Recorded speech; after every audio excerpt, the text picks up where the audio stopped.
Scorching heat, intense wildfires, melting glaciers, and rising sea levels over the last year have done little to budge public opinion on climate change. In fact, according to Yale University's survey last month, the percentage of people who believe in global warming fell 7 points to 63% in the previous 6 months. Compare that to a recent poll of scientists which found that 97% agreed man-made climate change is real. That finding is similar to what UC San Diego history and science studies professor Naomi Oreskes discovered nearly a decade ago. She joins me now. Welcome to the program. Thank you, Amitha. It's nice to be here. And so this survey confirms what you found 10 years ago. Yet there are still a lot of people who believe that there is no consensus or little consensus among scientists who believe that climate change is human-driven. Why is that? Well, the main reason is because there's been a concentrated and concerted effort in the United States to persuade us that there isn't a consensus. So really for almost 20 years now, there have been organized campaigns in the United States telling the American people, telling journalists that the science isn't settled, that we don't really know, and therefore it would be too soon to do something about it. And that work is the work that I tracked in my book with Eric Conway, Merchants of Doubt, in which we showed who these people were and why they were doing it and the effect that it's had on the American people. But hasn't there been some debate among scientists on global warming? Well, sure, there's been tons of debate among scientists because anytime science is a live issue, there's always debate, but the debate is not about the fact of climate change. The broad picture of global warming driven primarily by greenhouse gases and deforestation, has been stable for almost 20 years, about 15 to 18 years. Now, within that broad picture, there are a lot of details about exactly how much heat is taken up by the ocean, arguments about how rapidly climate change will happen in the future, but the broad picture, the reality of climate change, the reality of the role of greenhouse gases, that is not under debate and it hasn't been for a long time. So the oil, gas, and coal industry has spent a lot of money on confusing the issue of global change or global warming for Americans. So you have this gap between the facts and what Americans' beliefs are on this topic. How do you close this gap?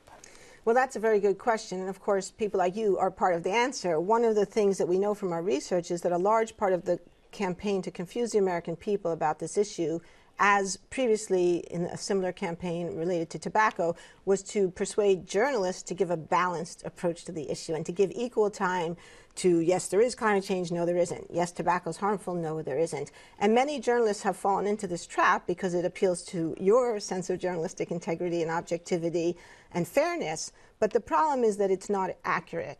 It doesn't give the American people an accurate reflection of what the scientific evidence really tells us. So just as we know today that the evidence is overwhelming that tobacco smoking is deeply, deeply harmful and causes many different diseases, not just lung cancer and heart disease, so we know that climate change is underway and it's mostly driven by human activities.